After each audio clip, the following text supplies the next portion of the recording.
अकोला जिल्ह्यातील चांदणी police station हद्दीत 4 अल्पवयीन बालकांचे होणारे बालविवाह प्रशासनाने वेळेत हस्तक्षेप करत थांबवले आहेत. चाइल्ड लाईन, बाल संरक्षण कक्ष आणि सामाजिक संस्थेच्या संयुक्त कारवाईमुळे ही मोठी घटना रोखण्यात यश आले.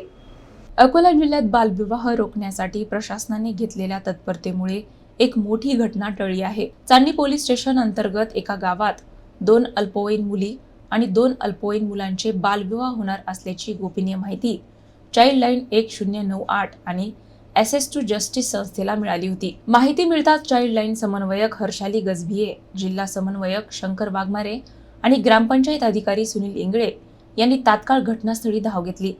पालकांशी चर्चा करताना आर्थिक अडचणी, शिक्षणाचा अभाव आणि पारंपरिक प्रथा यामुळे हा निर्णय घेतल्याचे समोर आले. यानंतर पालकांना ग्रामपंचायत कार्यालयात बोलावून बैठक घेण्यात आली. बालविवाहाचे दुष्परिणाम आणि कायदेशीर बाबी समजावून सांगत मुलींसाठी 18 वर्ष आणि मुलांसाठी 21 वर्ष पूर्ण होणे अनिवार्य असल्याची माहिती देण्यात आली. बालविवाह हा फौजदारी गुन्हा असून संबंधितांना शिक्षा होऊ शकते असा इशाराही देण्यात आला. बालकल्याण समितीनेही दोन्ही पक्षांना कडक ताकीद देत हमीपत्र घेतले.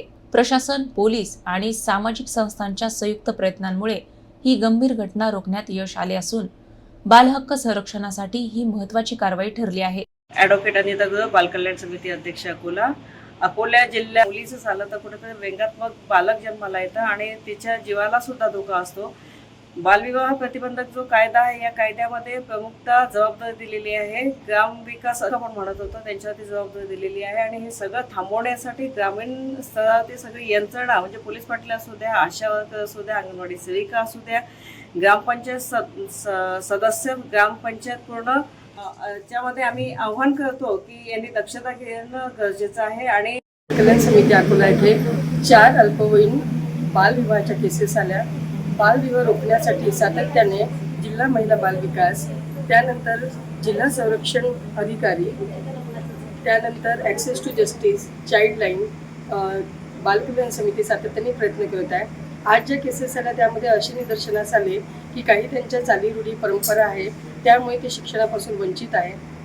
भारतीय राज्यघटनेमध्ये जे त्यांचे अधिकार आहे आणि ते शिक्षणापासून कसे वंचित राहू नये याकरता त्यांना मार्गदर्शन करण्यात आले.